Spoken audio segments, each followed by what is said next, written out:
the Reformers looked back to the humanist tradition and capitalized on the humanist tradition in order to accentuate the affective side in their educational system, so that they don't just bring the mind into alignment with God's Word, but they bring the will as well into alignment with God's Word. In Petrarch's words, he said, it doesn't really matter if I know God. What matters is if I love Him.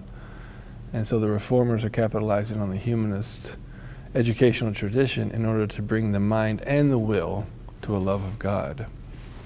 And language did fit into that as a part,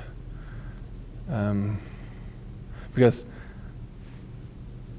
what's needed is that language is the instrument by which one addresses the mind and the will, but you have to know how to use language. But the two ways you use language to address those two sides are very, very different. So you speak very logically when you're addressing, the head, the mind. But when you're addressing the heart and when you're addressing the affective side of the person, you have to use language in a different way. And so the Reformers are also using language in the way that the humanists developed it in order to address and get at people's hearts and bring people's hearts into alignment with God and into alignment with God, with the love of God. And so here in our language programs at New St. Andrews, we try to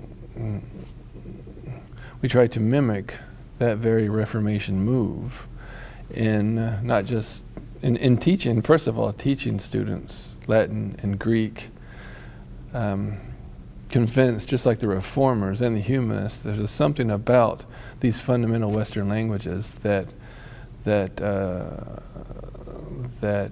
disciplines the mind, but it doesn't just discipline the mind. It also forces one to think in a cerebral and in an effective way, especially when you engage with their literature,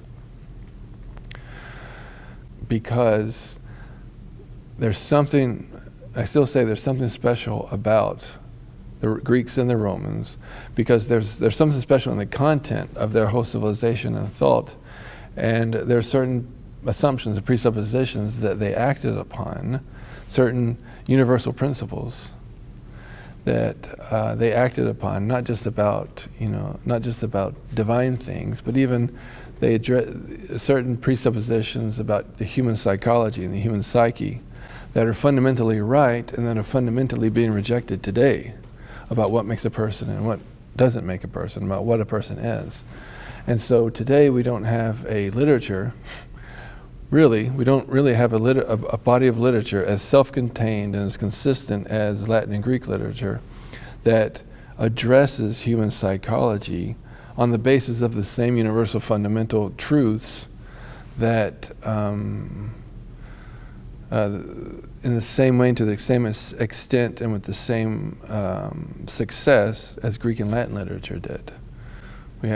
Today we have a literature that addresses the human psyche, making assumptions on the basis of assumptions about the human psyche that no Greek and Roman would ever have agreed with. And so now we see how the Greeks and Romans did that, how they addressed the human psyche, and see that they were fundamentally right, and that is how you address a person. That is how you address a person's mind and a person's heart to get them, to stir them up to right action and even to right feeling and right affections. That's the reason, that's the basic reason why we teach Latin and Greek languages, first of all, because they are very useful tools. But when we read their literature in their own language, we see exactly how they're addressing the human psyche.